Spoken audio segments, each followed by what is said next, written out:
L'informatique et la programmation peuvent fasciner les étudiants qui s'y destinent, tout comme elles peuvent rester mystérieuses pour les étudiants qui ne souhaitent pas nécessairement s'y spécialiser.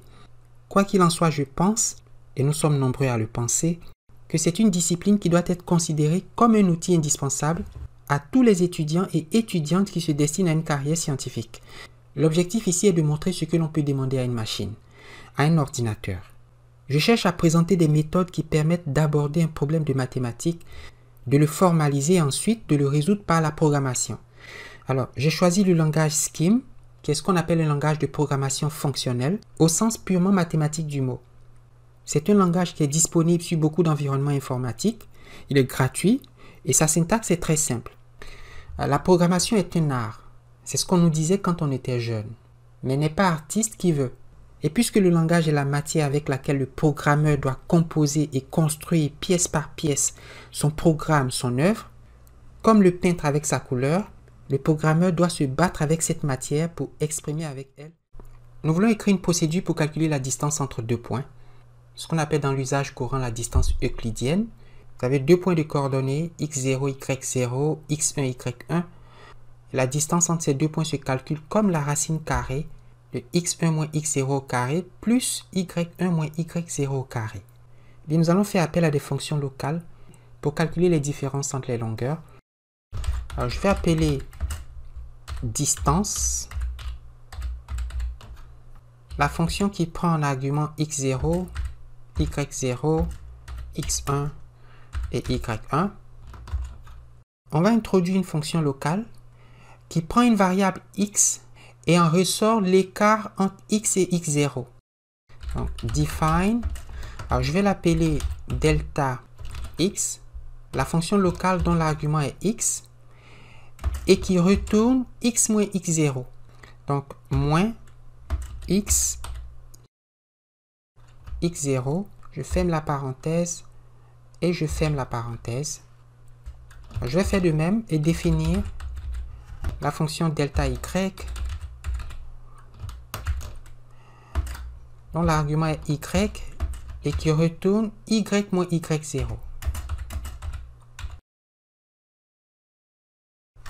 On peut maintenant écrire la définition de la fonction principale, distance, qui est la racine carrée, donc SQRT, de la somme,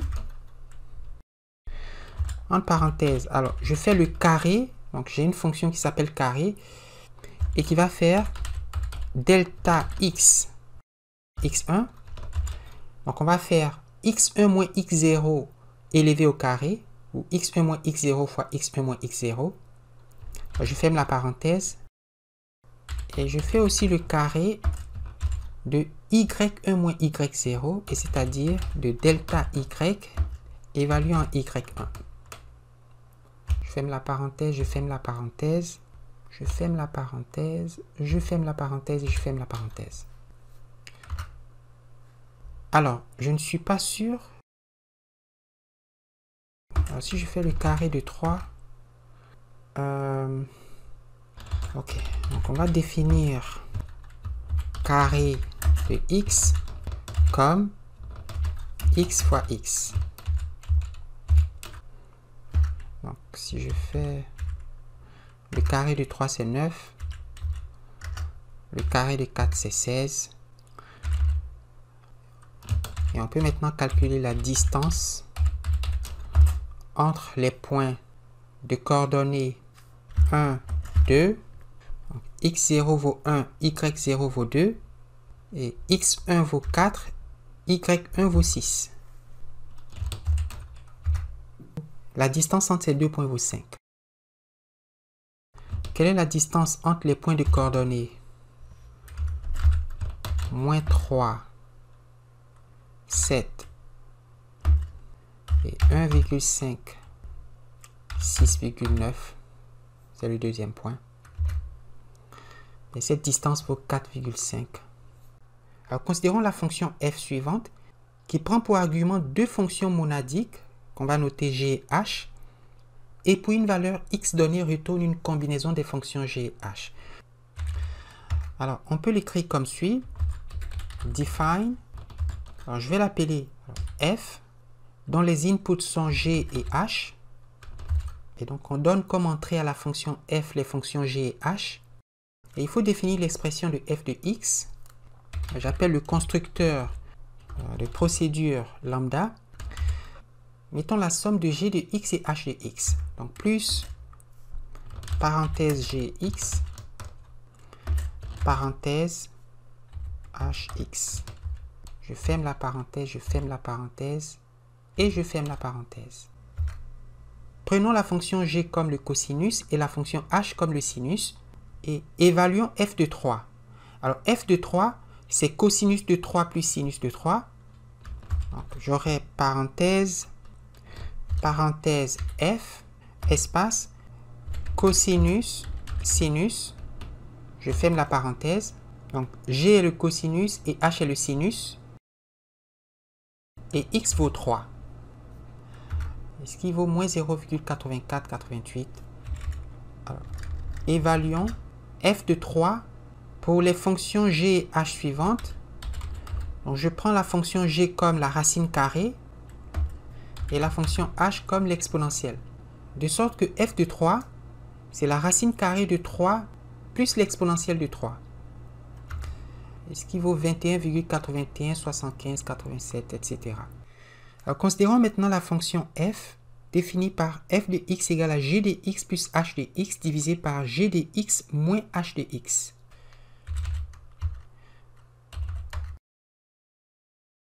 Alors, je vais reprendre la définition de f. Alors, lambda de x. On va diviser g de x plus h de x. Donc, plus espace g de x, espace h de x, je ferme la parenthèse, je ferme la parenthèse, espace g de x moins h de x. Donc, parenthèse moins, espace g, x, g de x, espace h de x. Je ferme la parenthèse, et je ferme la parenthèse, je ferme la parenthèse, et je ferme la parenthèse. Et chercher f de 3, c'est effectuer l'opération g de 3 plus h de 3 divisé par g de 3 moins h de 3. Alors, prenons les fonctions g et h comme la fonction cosinus et la fonction logarithme.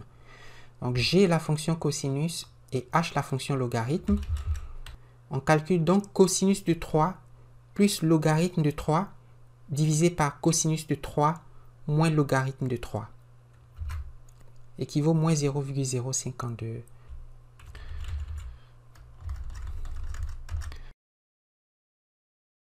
Alors, racine carrée exponentielle. Dans cette manière d'écrire la procédure f, les expressions de g de x et h de x sont évaluées deux fois, n'est-ce pas? On a une première évaluation et une deuxième évaluation de ces fonctions ici. Et c'est une perte de temps, surtout si le calcul des fonctions g et h est très long. Et par conséquent, pour toute application de f de g de h à un argument x donné, on aimerait évaluer une seule fois la fonction g et une seule fois la fonction h. Alors, voici une définition possible. Define f, g, h. J'appelle le constructeur de procédure lambda. Et on va dire let, en parenthèse y, affecter la valeur de g de x à y.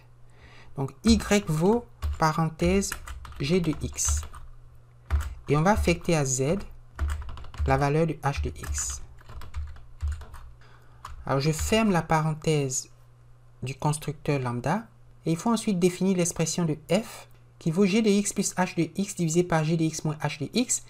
Et puisque g de x est y et h de x est z, et on va diviser parenthèse plus y z, donc y plus z, soit g de x plus h de x, espace moins y z. Je ferme la parenthèse, je ferme la parenthèse, je ferme la parenthèse, je ferme la parenthèse et je ferme la parenthèse. Wow, j'ai oublié une autre parenthèse ouvrante avant le y. Donc, je vais define lambda x let parenthèse y vos g de x, je ferme la parenthèse, z vos h de x, ferme la parenthèse et je ferme la parenthèse pour le constructeur lambda. Il faut diviser y plus z par y moins z. Je ferme la parenthèse, je ferme la parenthèse, je ferme la parenthèse et je ferme la parenthèse.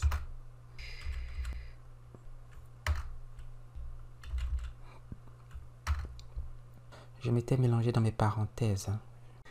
La fonction valeur absolue de x est définie comme suit. C'est la quantité qui vaut moins x. Quand x est négatif, elle vaut 0 quand x est nul. Et elle vaut x quand x est positif. Et c'est ainsi que la valeur absolue de moins 7, c'est 7. La valeur absolue de 3, c'est 3. Et la valeur absolue de 0, c'est 0. Alors, donc, on va la définir, cette fonction. Define.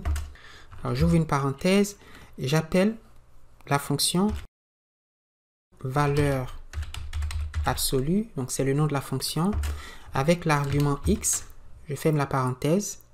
Alors, vu qu'on a 3 conditions, selon que x est positif, nul ou négatif, n'allons pas utiliser if, mais plutôt cond. N'est-ce pas? Donc, j'ouvre une parenthèse. Alors, la première condition dit que si x est négatif, alors la valeur absolue de x, c'est moins x. Donc, on a moins x. N'est-ce pas? Je ferme la parenthèse. Donc, condition, si x est inférieur à 0, valeur absolue de x égale à moins x. Et pour la deuxième condition, égale, si x vaut 0, alors la valeur absolue de x, c'est 0. Je ferme la parenthèse. La troisième condition, si x est positif, la valeur absolue de x vaut x. Je ferme la parenthèse. Et je ferme la parenthèse pour la condition. Et une autre parenthèse fermante pour define. N'est-ce pas? Et si je demande la valeur absolue de, disons, 6, elle vaut 6. La valeur absolue de moins 6, c'est encore 6. La valeur absolue de 145, c'est 145. La valeur absolue de 0, c'est 0. On veut écrire une procédure qui approxime la valeur de la racine carrée de nombre a. Pour un nombre a donné, que vaut la racine carrée de a? Alors, supposons que x soit une approximation initiale. Je vais noter E, l'erreur d'approximation, et c'est-à-dire le nombre qui est tel que la racine carrée de a, c'est x, l'approximation initiale, plus E. Et par conséquent, si on élève au carré les deux membres de cette égalité, on a a égale à x plus E au carré. Et c'est-à-dire, a vaut donc x au carré plus 2ex plus E au carré. Donc, a moins x au carré, c'est E facteur de 2x plus E. L'erreur vaut donc a moins x au carré divisé par 2x plus E. Et en général, l'erreur est très petite devant l'approximation initiale. Donc, si on fait l'hypothèse que E est très petit devant x, E vaut à peu près a moins x carré divisé par 2x, puisque E est négligeable devant x, n'est-ce pas? Et donc, une bien meilleure approximation du nombre racine carrée de a, c'est l'approximation initiale plus la quantité a moins x carré sur 2x. Donc, j'appelle x new. La nouvelle approximation, c'est l'ancienne approximation plus E. J'écris x new égale à x old plus E. Et c'est-à-dire x old plus a moins x old au carré divisé par 2 fois x old. A moins x old square divided by 2x. Quand on rend au même dénominateur, 2 fois x au carré moins x au carré, ça fait x whole au carré, plus a divisé par 2 fois x whole. Et si on met x whole en facteur, au numérateur, on a x whole facteur de x whole plus a divisé par x whole divisé par 2 fois x whole. On peut simplifier les x whole, ce qui donne que la nouvelle approximation de la racine carrée du nombre a, c'est l'ancienne approximation plus le nombre a divisé par l'ancienne approximation divisé par 2. Donc la racine carrée de a est à peu près égale à ceci. Au lieu de x whole x new, je vais écrire xn plus 1. L'approximation à l'étape n plus 1, c'est l'approximation à l'itération n, plus le nombre a dont on cherche la racine carrée, divisé par l'approximation à l'étape n, le tout divisé par 2. C'est donc la moyenne arithmétique des nombres xn et a divisé par xn. On les additionne et on divise par 2. Alors, commençons par une valeur initiale, disons x0 égale à 1. C'est l'approximation initiale de racine carrée de a. Et on va faire tourner l'algorithme jusqu'à atteindre une précision voulue. Souhaitons une précision dont on va dire 10 puissance moins 3, 0,001. Et par conséquent, si l'écart entre xn plus 1 au carré, et a, le nombre dont on cherche la racine carrée, est inférieur à la précision, à 0,001, alors l'approximation cherchée est xn plus 1. C'est pas parce que xn plus 1 approxime la racine carrée de a, et donc xn plus 1 au carré approxime la valeur a. Et donc l'écart entre xn plus 1 au carré et a devrait être aussi petit que l'on veut à mesure qu'on approche la valeur vraie. On peut écrire que racine carrée de a, c'est la limite quand n tend vers l'infini de la suite xn. Nous voulons implémenter cette procédure sur scheme. Donc, define, et j'appelle racine, la fonction racine carrée, et son argument x. Nous allons définir une procédure qui améliore l'approximation initiale en faisant la moyenne, comme on l'a vu, de xn et a divisé par xn. Pour être consistant avec mes notations, au lieu de x, je vais prendre a. Donc on veut la racine carrée de a. Donc on va définir une procédure que je vais appeler améliorer. Donc elle va améliorer l'approximation lorsque celle-ci n'est pas bonne et dont l'argument est x. Et l'expression de la procédure améliorer x va retourner xn plus 1. Donc faire x plus a divisé par x divisé par 2. Donc j'ouvre une parenthèse. Alors on va diviser par 2 une quantité qui est la somme de l'approximation x et de a divisé par x. N'est-ce pas? ax. Et je ferme la parenthèse. Et je ferme encore la parenthèse. Et j'écris 2. On fait x plus a divisé par x, le tout divisé par 2. X plus a divisé par x, le tout divisé par 2, c'est xn plus 1. C'est l'amélioration de la valeur x. N'est-ce pas? Et il faut fermer la parenthèse. Il faut écrire une procédure qui teste pour voir la qualité de l'approximation courante. On va comparer l'approximation à a en prenant la valeur absolue de cet écart. S'il est plus petit que la précision souhaitée, alors on a gagné. Sinon, il faut continuer. Alors, define. J'ouvre une parenthèse. Alors, je vais l'appeler bon, point d'interrogation. Est-ce que l'approximation courante est bonne? Alors, cette approximation, c'est x. Je ferme la parenthèse. J'ouvre une parenthèse et je vais comparer espace la valeur absolue espace de moins le carré de l'approximation courante. On fait x au carré moins a. Donc, j'ouvre une parenthèse, étoile, x. Je ferme la parenthèse, a, et je ferme la parenthèse. Je prends la valeur absolue de a moins x au carré. Je ferme la parenthèse pour la valeur absolue. Si la valeur absolue de x au carré moins a est inférieure à, disons, 0,001, je ferme la parenthèse et je ferme encore la parenthèse pour la parenthèse ouvrante de ce define. On va encore écrire une procédure define que je vais appeler essayer. En effet, on va essayer la valeur de x et si cette valeur qu'on essaye est bonne, et on saura qu'elle est bonne si l'écart entre x carré a inférieur à 0,001. Donc j'ouvre une parenthèse, je convoque la fonction bon point d'interrogation qui prend un argument x.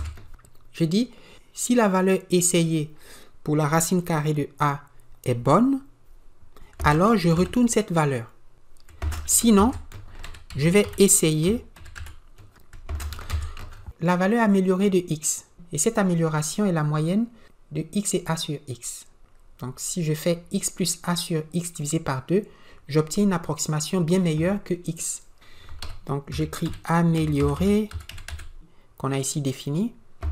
On va améliorer x. Je ferme la parenthèse. Je ferme la parenthèse pour la parenthèse ouvrante d'essayer.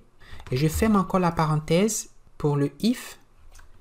Et je ferme la parenthèse pour define essayer x.